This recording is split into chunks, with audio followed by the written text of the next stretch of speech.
Dengue में 2 किस्म के टेस्ट कराने चाहिए। NS1 होता है जो पहले 5 दिन में किया जाता है। दूसरा है IgM टेस्ट। सेल्फ मेडिकेशन में नहीं जाना है। As a first aid paracetamol की एक टिक्की ले सकते हैं। हॉस्पिटल में इसका उपचार फ्री अवेलेबल है और हमने डेंगू वार्ड्स इसके लिए डिजिग्नेट करते हैं। हम अगर पेशेंट को एक मॉस्किटो बाइट करे तो उससे ट्रांसमिट कर सकता है डिजीज दूसरे फैमिली मेंबर्स। 1800 केसेस हमारे 2023 में कम हुए हैं because of the efforts of the department and because of the cooperation of the people.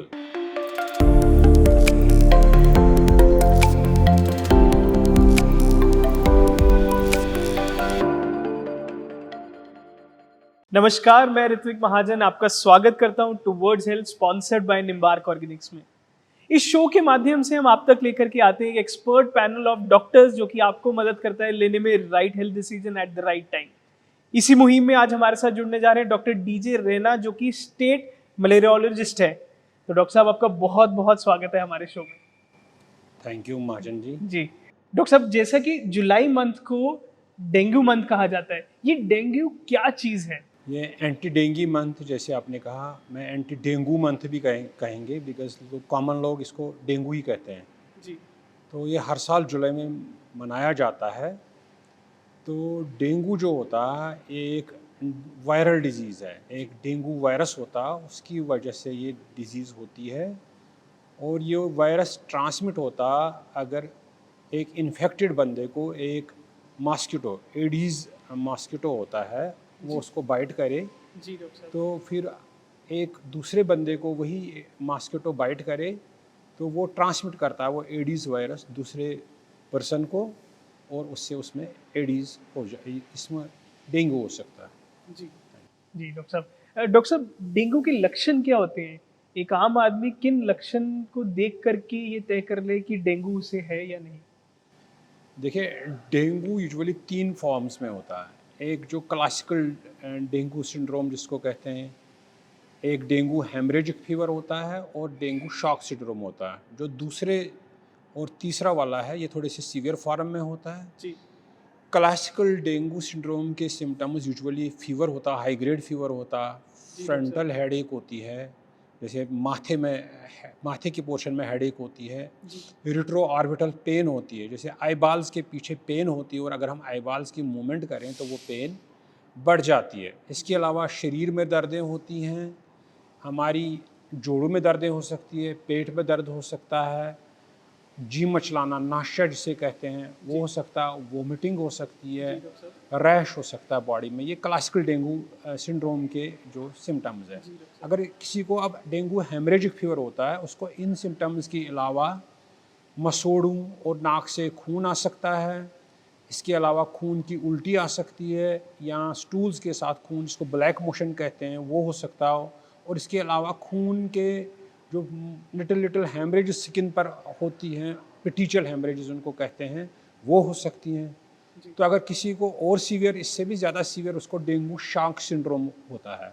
तो डेंगू शॉक सिंड्रोम में एक तो कोल्ड क्लाइमी लिम्स होती हैं, जैसे कहते हैं ना हाथ पैर ठंडे पड़ जाना, बाजू टांगे भी ठंडी पड़ जाती हैं, पल्स वीक हो जाता है, पल्स फील नहीं होता, ब्लड प्रेशर भी डाउन हो जाता है और पेशेंट शॉक में चला जाता है और पेशेंट सीवियर केसेस में डेथ भी हो सकती है। ये इसके लक्षण होते हैं। जी डॉक्टर साहब। डॉक्टर साहब, आपने जैसे लक्षण बताए कहीं ना कहीं ये लक्षण चिकनगुनिया के भी लगते हैं, तो एक चिकनगुनिया और डेंगू को डिफरेंशिएट कैसे कर सकते हैं? देखिए, एक तो सबसे पहले जो मॉस्किटो वो तो सेम होता है, एडीजी होता है, वायरस डिफरेंट होता है इनका।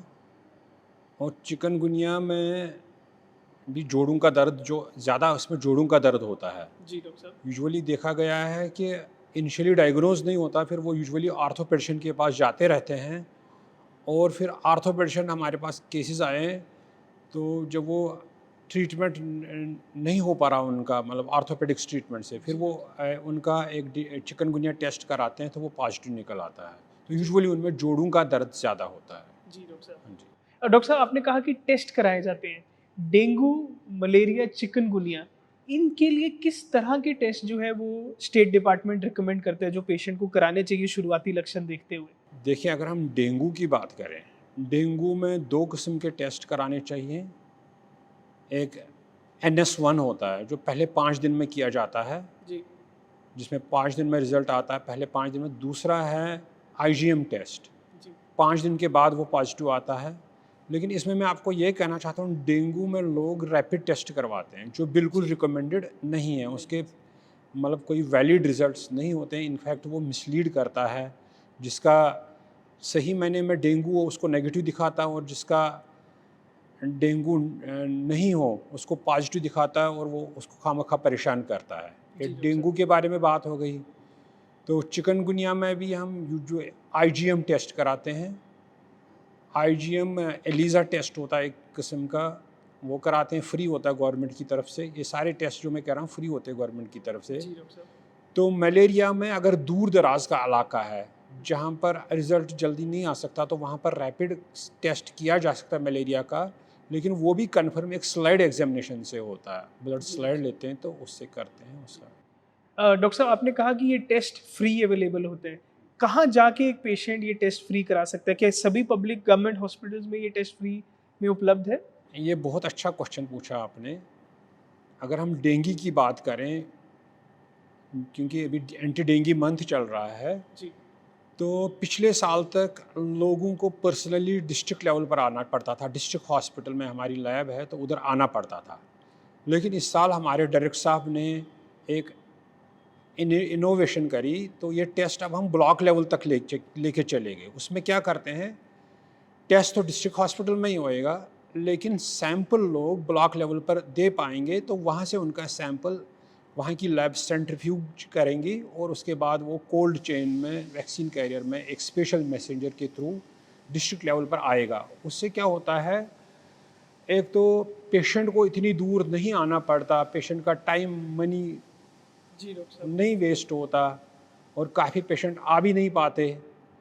तो इससे अर्ली डायग्नोसिस होता। पहले क्या होता था, जब डिस्ट्रिक्ट लेवल पर, तो देयर वाज ए पॉसिबिलिटी कि भाई डायग्नोसिस डिले हो तो एडवांस स्टेज में पेशेंट हमारे पास जी आता है, तो उसमें फिर डेथ के चांसेस बनते थे। तो अगर अर्ली डायग्नोज, उसमें वैसा चांस नहीं है।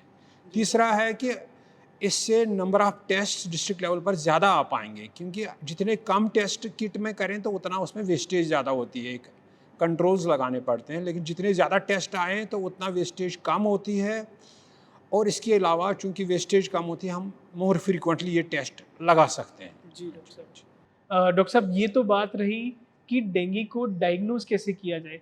मैं इसकी ट्रीटमेंट के बारे में जानना चाहूँगा, क्या ट्रीटमेंट मॉडलिटी फॉलो की जाती है एक डेंगू के पेशेंट को ट्रीट करने के लिए? आपने जैसे बोला, ये टेस्ट डायग्नोसिस के लिए हैं। जी अब फर्दर मैनेजमेंट हम लेते हैं। मैनेजमेंट में टेस्ट प्लस ट्रीटमेंट है। जी तो और टेस्ट हमें डेंगू के लिए, जैसे हम प्लेटलेट काउंट्स यूजुअली करते हैं, है ना, हिमेटोक्रिट करते हैं। जी तो प्लेटलेट काउंट्स में यूजुअली लोगों में बहुत फिक्र रहती है कि भाई प्लेटलेट कम हो रहे हैं। जी डॉक्टर साहब।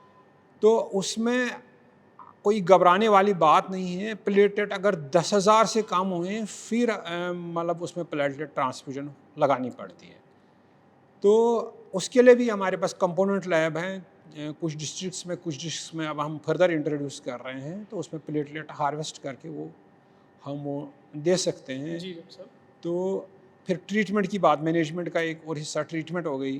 ट्रीटमेंट में चूँकि अभी तक इसमें कोई डेफिनेट एंटीवायरल ड्रग नहीं आया है, और वैक्सीन भी जो है रिसर्च चल रहा है वैक्सीन्स पर, लेकिन अभी कोई रिसर्च से कोई फाइनल वैक्सीन नहीं आई है। जी डॉक्टर साहब। तो इसलिए हमारी मोस्टली सपोर्टिव ट्रीटमेंट रहती है। जी तो जैसे माइल्ड केसेस हों, जैसे मैंने आपको बताया 3 टाइप के होते हैं। जो क्लासिकल डेंगू फीवर है, तो पेशेंट को एग्जामिन ज़रूर डॉक्टर से कराना चाहिए, और मेजॉरिटी ऑफ पेशेंट्स में होम ट्रीटमेंट होता है। उनको घबराने की ज़रूरत नहीं है, केस लोड बढ़ाने की ज़रूरत नहीं है अस्पताल पर। अब इसमें ट्रीटमेंट में ये एक चीज़ मैं बोलना ज़रूरी समझता हूँ कि सेल्फ मेडिकेशन में नहीं जाना है, जी खुद अपना ट्रीटमेंट नहीं करना है। अब ये होता है कि भाई रात के समय है या कोई दूर दराज इलाका है, वो नहीं पहुँच सकते उस टाइम डॉक्टर के पास। उस टाइम वो as a first aid paracetamol की एक टिक्की ले सकते हैं। जी डॉक्टर साहब। और उसके अलावा जो पानी की पट्टियाँ कर सकते हैं, माथे पर कर सकते हैं, बाजू पर कर सकते हैं, टांगों पर कर सकते हैं, टेपिड स्पॉन्जिंग करते हैं। मतलब जो नलके का पानी है उससे कोई बिल्कुल वो ठंडा चिल्ड पानी नहीं चाहिए हमें, वो कर सकते हैं। उसके अलावा फिर जब घर में ट्रीटमेंट है, एडिकेट हाइड्रेशन होनी चाहिए। मतलब होम मेड फ्लूइड्स हैं, जैसे लस्सी है, नारियल का पानी है, फ्रूट जूस है, या इवन ORS सॉल्यूशन है, वो यूज़ कर सकते हैं। ये फ्लूइड्स यूज़ कर सकते हैं, लेकिन ओवर हाइड्रेट भी नहीं करना है। एडिकेट हाइड्रेशन काफ़ी है, ओवर हाइड्रेट नहीं करना। अब जो सीरियस केस हैं, जैसे मान लीजिए जिनमें मैंने आपको बताया दूसरे और तीसरे dengue haemorrhagic fever and dengue shock syndrome, तो उनको हॉस्पिटल में एडमिट होना पड़ सकता है, और हॉस्पिटल में इसका उपचार फ्री अवेलेबल है। और हमने डेंगू वार्ड्स इसके लिए डिजिग्नेट करते हैं हम, जहाँ पर पेशेंट्स को फ्री ट्रीटमेंट और फ्री लैब टेस्ट्स अवेलेबल होते हैं। जी डॉक्टर साहब। डॉक्टर साहब, ये तो रही ट्रीटमेंट की बात। कहाँ जाकर एक आम आदमी डेंगू का ट्रीटमेंट ले? हमारे स्टेट में, जम्मू में, किस तरह के एवेन्यूज़ अवेलेबल है जहाँ जाकर ये ट्रीटमेंट की सुविधा प्राप्त की जा सकती है? ट्रीटमेंट हर CHC इवन PSC लेवल पर भी हमारा ट्रीटमेंट अवेलेबल है। जहाँ पर भी क्वालिफाइड डॉक्टर है तो वो इसका ट्रीटमेंट कर सकता है। हमने डेंगू के लिए बेड्स रिजर्व रखे होते हैं, और जो भी सपोर्टिव ट्रीटमेंट वहाँ पर वो भी अवेलेबल है, फ्लूइड्स अवेलेबल हैं, या जो भी डॉक्टर साहब को ज़रूरत लगे तो वो ट्रीटमेंट्स वहाँ पर अवेलेबल हैं। जी डॉक्टर साहब। डॉक्टर साहब, ये तो होगी ट्रीटमेंट की बात। हमने अक्सर सुना है prevention is better than cure. Dengue को प्रिवेंट कैसे करें, और इन सारे फीवर्स को, चिकनगुनिया, डेंगू, मलेरिया, इसको प्रिवेंट कैसे कर सकते हैं? जैसे आप कह रहे हैं चिकनगुनिया, मलेरिया, डेंगू, इन सब में ऑलमोस्ट मॉस्किटो ही इम्प्लिकेटेड है। जी। अब डेंगू और चिकनगुनिया में जैसे एडीज मॉस्किटो है, मलेरिया में एनोफिलीज मॉस्किटो है, एक और है जापानीज एनकेफेलाइटिस एक डिजीज़ है जिसके केस हमारे 2018 और 2020 में आए हैं। तो उसमें क्यूलेक्स टाइप का मॉस्किटो इम्प्लिकेटेड है। तो जो क्यूलेक्स मॉस्किटो है वो जहाँ पर स्टैगनेंट गंदा पानी हो वहाँ पर पनपता है। तो जो एडीज एंड एनोफिलीज मॉस्किटो वो स्टैगनेंट फ्रेश वाटर जहाँ पर है वहाँ पर पनपता है। तो जो फ्रेश वाटर को रोकने से स्टैगनेट ना होए, हमें सबसे पहले घर के अंदर और बाहर कहीं पर पानी जमा नहीं होने देना, और साफ़ सफाई रखनी। गार्बेज कहीं पर नहीं रखना, वहाँ पर भी मॉस्किटो पनप सकते हैं। तो जो गंदा पानी स्टैग्नेशन होने की बात है, वो जैसे कोई नाली ब्लॉक हो गई, गंदे पानी की नाली ब्लॉक हो गई, ड्रेनेज वाटर, तो वहाँ पर पानी जमा हो सकता है, तो वो मच्छर वहाँ पर क्यूलेक्स मच्छर पनप सकता है। जी डॉक्टर साहब। तो इसमें प्रिवेंशन मेजर्स क्या हैं कि जैसे कंटेनर हैं घर में, जैसे नारियल के खोल हैं, एयर कूलर हैं, वाश ट्रेज, गमलों के नीचे जो ट्रेज होती हैं, या जैसे हम डिस्पोजेबल गिलास फेंकते हैं, कोल्ड ड्रिंक की बोतलें फेंकते हैं, या जैसे गमले हैं, मनी प्लांट की बोतलें होती हैं, ये सब में पानी जमा होने की संभावना रहती है।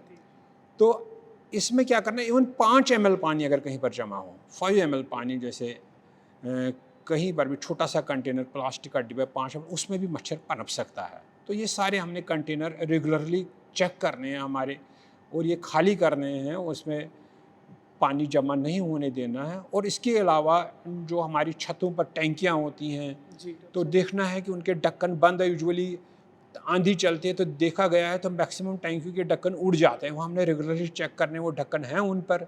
या दूर दराज के गाँव में कहीं पर जहाँ पर पानी की उतनी फ्रीक्वेंट अवेलेबिलिटी नहीं है, वो लोग स्टोर करके रखते हैं, बड़े बड़े बर्तनों में पानी स्टोर करके रखते हैं। तो इन दोनों को टाइट लीड रखना है, टाइटली ढक्कन रखनी चाहिए, क्योंकि अगर हम इस पर ढक्कन नहीं रखेंगे तो मॉस्किटो इन पर एग्स ले कर सकते हैं और वो भी डेंगू फैला सकता है। इसके अलावा पर्सनल प्रोटेक्शन में, जैसे घर से बाहर निकलना हो तो फुल बाजू के कपड़े पहने, ट्राउज़र्स पूरी टांगों में पहन के जाना हमने। इसके अलावा हम मच्छरदानी का इस्तेमाल कर सकते हैं। इसके अलावा मॉस्किटो रिपेलेंट्स होती हैं, एंटी मॉस्किटो क्रीम्स होती हैं। छत पर नहीं सोना है हमने। तो इस जालियाँ लगानी है, दरवाज़ों खिड़कियों पर जालियाँ लगानी हैं। तो ये सब प्रोटेक्टिव मेजर्स हैं जो हमें मतलब इन बीमारियों से बचा सकते हैं। जी डॉक्टर साहब। डॉक्टर साहब, ये तो बात होगी प्रोटेक्टिव मेजर्स की। हमने ऐसा अक्सर सुना है कि जो डेंगू का मॉस्किटो होता है, मलेरिया का, ये एक स्पेसिफिक टाइम में ही काटता है। तो उसके बारे में अगर हमारे दर्शकों को बताएं कि किस टाइम ऑफ द डे में सबसे ज़्यादा ध्यान रखना ज़रूरी है मॉस्किटो बाइट का? देखिए, जो मलेरिया का मॉस्किटो है वो रात को ज़्यादा काटता है, तो जो डेंगू का मॉस्किटो वो डे फाइटर होता है, ये दिन को ज़्यादा काटता है, लेकिन सुबह शाम दोनों किस्म के मच्छर काटते हैं। लेकिन ये कोई ज़रूरी नहीं है कि इससे डिविएशन नहीं हो सकती। जी अगर डेंगू का मच्छर है वो दिन को काटता है, रात को उसको डिस्टर्बेंस के वो रात को भी काट सकता है, जी तो सेम मलेरिया में भी ट्रू है। जी तो ये यूजुअल टाइम होता है इनके मच्छर के बाइट का। जी डॉक्टर साहब, स्टेट मलेरिया डिपार्टमेंट किस तरह की तैयारी कर रही है जुलाई और अगस्त जो आने वाला मॉनसून सीजन है उससे उसमें मलेरिया और डेंगू जैसी बीमारियों से लड़ने के लिए? सबसे पहले हमने एक एडिकेट स्टॉक रखा है इंसेक्टिसाइड्स का, स्प्रे जो करनी है या फॉगिंग करनी है उसके लिए हमने एक एडिकेट स्टॉक मेंटेन किया हुआ है। जी, हमने डॉक्टर। प्रोक्योरमेंट उसकी कर चुके हैं हम already. Functionality of fogging machine है या स्प्रे पंप्स हैं या हमारी लैब्स हैं, उन सब की हमने फंक्शनैलिटी चेक करी है।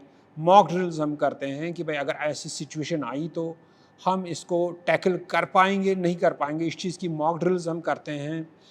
तो इसके अलावा डिपार्टमेंट की तरफ से हर 15 दिन के अंदर हमारे फील्ड वर्कर होते हैं, वो घरों में जाके हर घर में वो चेक करते हैं। मलेरिया के लिए ब्लड स्लाइड्स बनाते हैं अगर फीवर केस है, डेंगू के लिए अगर ऐसे सिम्टम्स हैं तो उनको टेस्ट करने के लिए बोलते हैं नियर बाई जो भी उनकी लैब है। तो वो कंटेनर्स चेक करते हैं घरों में, भाई कहीं पर पानी जमा, जैसे मैंने अभी बात करी भाई इन कंटेनर्स में, वो घरों में जाके कंटेनर चेक करते हैं कहीं पर पानी जमा तो उसमें लार्वा तो नहीं है कहीं पर। अगर लार्वा है तो वो डिस्ट्रॉय करते हैं, और जहाँ पर लार्वा डिस्ट्रॉय नहीं हो पाए उधर वो एंटी लार्वल स्प्रे करते हैं। इसके अलावा वो लोगों की एजुकेशन करते हैं, लोगों को बताते हैं बीमारी, कॉन्स्टेंटली आईईसी हम करते रहते हैं। इसके अलावा फॉगिंग होती है, अगर वेक्टर डेंसिटी मॉस्किटो की डेंसिटी मतलब पर आवर जो है पर पर्सन मोर देन 2 बाइट्स करे तो उसमें हम एक थर्मल फॉगिंग करते हैं। जैसे आपने देखा होगा म्यूनसिपैलिटी के ऑटोज़ जाते हैं, उसमें मशीनें हैं, धुआं जैसा, वो डीजल के साथ इंसेक्टिसाइड हम मिक्स करके वो एनवायरनमेंट में डालते हैं, उससे हम एडल्ट मॉस्किटो मर जाता है। तो वो हम करते हैं इसके बारे में। इसके अलावा जैसे मैंने आपको बताया कि वार्ड्स हमारी तरफ से हैं, ट्रीटमेंट हमारी तरफ से है, फ्री ट्रीटमेंट है, टेस्टिंग फ्री है, ब्लॉक लेवल तक अब हम टेस्टिंग ले गए हैं। तो ये सारा कुछ हम इसके लिए हम करते हैं। और इसके अलावा प्रिंट मीडिया, इलेक्ट्रॉनिक मीडिया, जैसे मैं आपसे बात कर रहा हूँ, टीवी चैनल्स पर, रेडियोज़ पर, एफएम चैनल्स पर हमारे कांस्टेंट इंटरेक्शंस होती है, लोगों तक हम अपनी बात पहुंचाने की कोशिश करते हैं।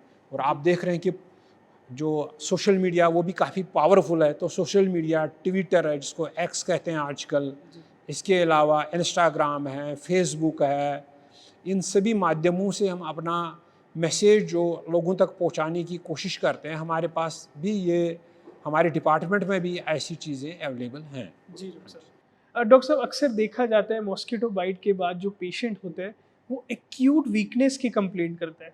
किस तरह का खाना खाना एक डेंगू एक्सपोज्ड पेशेंट के लिए सही है? थोड़ा खान पान और लाइफस्टाइल किस तरह का फॉलो करें, कब सोएं, एक लाइफस्टाइल के बारे में थोड़ा सा हमें बताएं। सबसे पहले एडिक्वेट रेस्ट ज़रूरी है। जैसे आपने बोला कमज़ोरी हो जाती है ना, तो इसमें रेस्ट एडिक्वेट ज़रूरी है। जी डॉक्टर साहब। हाइड्रेशन एडिक्वेट ज़रूरी है, बिकॉज फ्लूइड लॉस हो सकता है ना। तो उसमें हम, जैसे मैंने बताया, होममेड फ्लूइड्स वगैरह वो जी। खाने ज़रूरी है। तो हाई प्रोटीन डाइट खाना है, फ्रेश फ्रूट्स एंड वेजिटेबल्स वगैरह खानी है। तो ये चीज़ें ज़रूरी है खान पान में, लाइफस्टाइल में। धूम्रपान वगैरह ना करें, जी डॉक्टर साहब। ड्रिंक ना करें। जी डॉक्टर साहब। हाँ जी। जी किन खास चीज़ों का ध्यान रखना चाहिए पेशेंट की फैमिली को? जो पेशेंट अगर घर में किसी को डेंगू हो जाता है तो अटेंडेंट्स को किन खास चीज़ों का ध्यान रखना चाहिए डॉक्टर साहब? सबसे पहले अटेंडेंस से पहले आने पर हमने पेशेंट को अपने आप को फुल कवर करना चाहिए। बिकॉज अगर पेशेंट को एक मॉस्किटो बाइट करे तो उससे ट्रांसमिट कर सकता है डिजीज़ दूसरे फैमिली मेम्बर्स में। उसको फुल अपने आप को कवर करना चाहिए। एंटी मॉस्किटो मेजर्स यूज़ करने, घर में जितने भी एंटी मॉस्किटो मेजर जैसे मच्छरदानी है, मॉस्किटो रिपेलेंट्स हैं जी या मॉस्किटो क्रीम्स है, वो सब का हमने ख्याल खिड़कियों दरवाज़ों पर जैसे अभी बात हुई है जालियाँ लगवानी, सारे एंटी मॉस्किटो क्रीम्स रखने हैं। और इसके अलावा घर में अगर किसी को फीवर डिटेक्ट होए, उसने जाना चाहिए, उसको डेंगू के लक्षण मैंने बताया, वो लगे कि ऐसे हैं तो उसको एक नियर बाई हेल्थ फैसिलिटी पर अपना चेकअप करना, खून का टेस्ट कराना चाहिए। तो अगर उसका डायग्नोज होता तो उसका ट्रीटमेंट करा। जी डॉक्टर साहब। डॉक्टर साहब, मैं जानना चाहूँगा कि कुछ श्रेणी के लोग ही ज़्यादा वल्नरेबल होते हैं डेंगू के, या एक स्पेसिफिक पॉपुलेशन या कुछ स्पेशल तरह के लोग ही ज़्यादा वल्नरेबल होते हैं, या डेंगू किसी को भी हो सकता है? देखो, सबसे पहले डेंगू का इन्फेक्शन सभी को हो सकता है। जी। मतलब जब डेंगू का वायरस एक मॉस्किटो दूसरे शरीर में पहुंचाएगा तो उसको तो वायरस इन्फेक्शन होता है, लेकिन मैनिफेस्ट नहीं हो। अगर उसकी इम्यूनिटी अच्छी है उसमें वो डिजीज़ शायद मैनिफेस्ट ना हो। यूजुअली जो एल्डरलीज होते हैं, चिल्ड्रन होते हैं, ओबीज पर्सन्स होते हैं, वीमन ज्यूरिंग मेंस्ट्रुएशन होते हैं, या कोई इम्यूनो सप्रेसिव ड्रग्स पर होते हैं, कैंसर के लिए या किसी और बीमारी के लिए इम्यूनो सप्रेसिव ड्रग्स पर होते हैं, इम्यूनो कम्प्रोमाइज्ड कंडीशंस होती हैं, जैसे किसी को एड्स है, किसी को डायबिटीज़ है, या अगर रिनल डिजीज़ है, हार्ट डिजीज़ है, तो लिवर डिजीज़ है, ऐसी कंडीशंस में डेंगू के फुल फॉर्म मैनिफेस्ट फॉर्म में होने के ज़्यादा चांसेस रहते हैं। डॉक्टर साहब, क्या डेंगू, मलेरिया, चिकनगुनिया जैसी बीमारियां इंसानों में ही होती है, या क्या जानवर भी इसके एक्सपोजर से इफेक्ट हो सकते हैं? जैसे कि कैटल की बात करूं मैं, कैटल और अदर जो डेयरी हो गई, क्या ये लोग भी एक्सपोज्ड रहते हैं डेंगू जैसे वायरस के लिए? देखिए, यूजुअली ह्यूमंस में ये पाया गया है ज़्यादा, ये 3 डिजीज़। तो लेकिन कैटल की बात चली है हमारी, हम कैटल शेड्स में स्प्रे नहीं करते जी। बिकॉज अगर हम कैटल शेड्स में स्प्रे करें वहाँ का मॉस्किटो अंदर आ सकता है, ह्यूमंस को काट सकता है। और इसी बारे में मैं इसी ज़मीन में एक और बात करना चाहता हूँ कि लोग हमारे वर्कर्स को अननेसेसरली इन्फ्लुएंस करते हैं, उन पर प्रेशराइज करते हैं कि भाई आप स्प्रे करो, हमारे फील्ड्स में स्प्रे करो, घास में स्प्रे करो।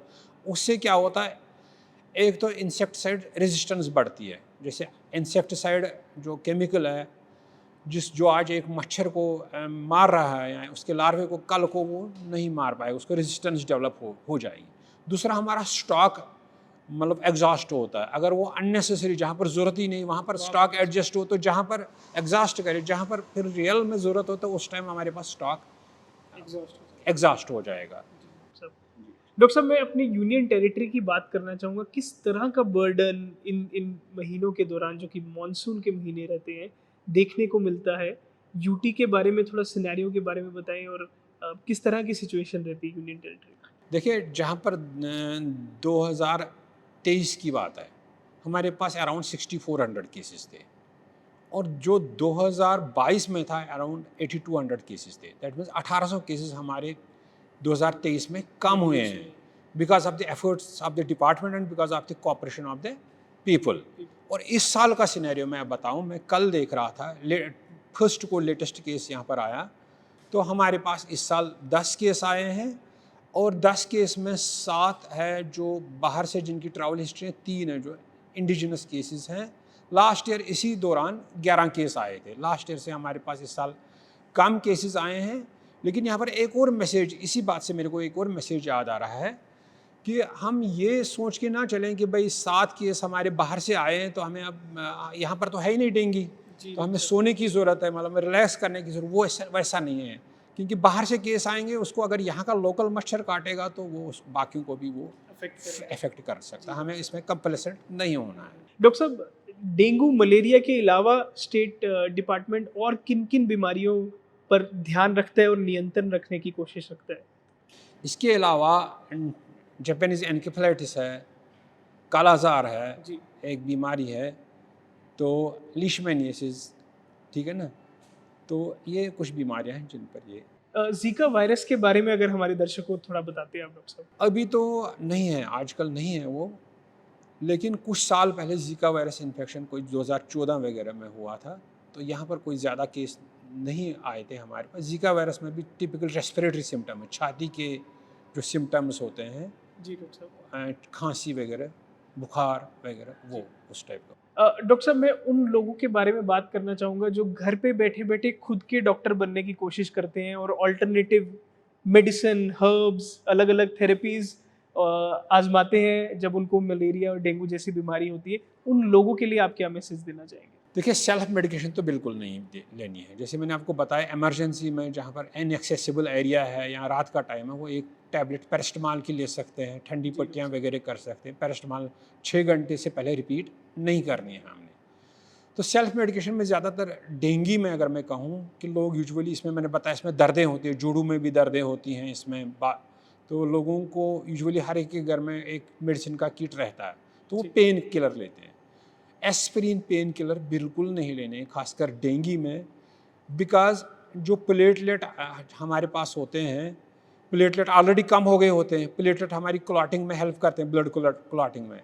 तो अगर हम एस्पिरिन या पेन किलर लें तो वो प्लेटलेट की एग्रीगेशन में इंटरफियर करते हैं, मतलब प्लेटलेट्स को क्लॉटिंग नहीं करने देते। जितने भी बचे खुचे प्लेटलेट्स हैं तो उनको भी वो इफेक्टिवली काम नहीं करने देते, तो इसलिए उसमें हेमरेज ज़्यादा हो सकती है। It can lead to even worst outcome. जी डॉक्टर साहब, छोटे बच्चे जो स्कूल जाते हैं, प्ले ग्राउंड्स में खेलते हैं, कंटिन्यूस एक्सपोजर में रहते हैं, उनके लिए किन चीज़ों का खास ध्यान रखना चाहिए पेरेंट्स को? सबसे पहले मैं बताऊं कि ये मानसून या पेरे मानसून जी सीजन्स में होता है, जब ह्यूमिडिटी कोई 60 to 80 के बीच में होती है और टेम्परेचर कोई 15 से 30 डिग्री के दरमियान होता है, ये मच्छर पनपता है। जी तो अगर ऐसी सिचुएशंस हैं, बच्चों को हमने फुल ड्रेस्ड भेजना है, फुल बाजू के कपड़े, फुल ट्राउज़र्स।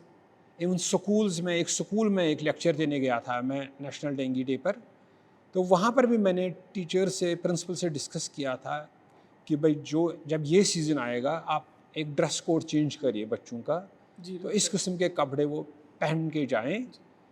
तो बाकी अगर मौसम ठीक है, प्रॉपरली ड्रेस्ड हैं, प्रॉपरली एंटी मॉस्किटो क्रीम्स अगर लगाई उन्होंने, अगर खेलना भी ज़रूरी है। जी डॉक्टर साहब। और ऐसे एरियाज़ में ना खेलें जहाँ पर मच्छर है, जी क्योंकि मॉर्निंग वॉक करना ज़रूरी है हमारी हेल्थ के लिए, जैसे आप लाइफस्टाइल की बात कर रहे थे। तो लेकिन ऐसा देखना है कि भाई उस एरिया में ना करें हम ये एक्टिविटीज़, वॉक ना करें जिस एरिया में पानी की कलेक्शंस हों, स्टैगनेंट वाटर हों, तो वहाँ पर ऐसी चीज़ें ना करें। दोनों चीज़ों में एक बैलेंस हमें स्ट्राइक करना है। एक चीज़ मैं और कहना चाहता हूँ आपसे कि ये जो डेंगू या वेक्टर बॉर्न डिजीज़ को फाइट करना है, ये खाली हेल्थ डिपार्टमेंट का रोल नहीं, इसमें बाकी डिपार्टमेंट, म्यूनसिपैलिटी का रोल है। जी डॉक्टर साहब। मैं एक एग्जांपल देता हूँ। रिसेंटली कोई वार्ड नंबर 32 है म्यूनसिपैलिटी का, वहाँ पर पानी जमा हो गया था because of block of drains. जी तो काफ़ी पानी जमा हो गया था, तो किसी ने वहाँ पर इंस्टाग्राम में, रादर ट्विटर में अपलोड किया था, वो वीडियो अपलोड की। मैंने जैसे आपको बताया कि भाई सोशल मीडिया काफ़ी पावरफुल है, उन्होंने उसमें टैग किया था म्यूनसिपल कमिश्नर को, हमारे डिपार्टमेंट को। तो म्यूनसिपैलिटी की एक सक्शन मशीन जो वो आई, तो उन्होंने वाटर को इवैक्यूएट किया। व्हाट आई मीन टू से कि डिफरेंट डिपार्टमेंट्स का रोल है, जैसे पीएचई का है, कहीं पर ड्रिंकिंग वाटर पाइप टूट गई तो वहाँ पर भी पानी एक्यूमुलेट होता है। तो लोगों को जो है ये कम्युनिटी का इसमें ज़्यादा रोल है, कम्युनिटी पार्टिसिपेशन का रोल ज़्यादा है। मतलब इस साल का जो नेशनल डेंगू डे था, उसका थीम ये है कि connective with community and control dengue. तो इसमें कैसे कम्युनिटी कैसे पार्टिसिपेट करे, मैं आपको कुछ एग्जांपल्स दे देता हूँ। जैसे कहीं पर भी कम्युनिटी कोई खड्डा है तो उसको भर दे, छोटे छोटे खड्डे जिनमें पानी ना जमा हो। अगर कहीं पर भरा हुआ है खड्डा तो उसको खाली कर दे।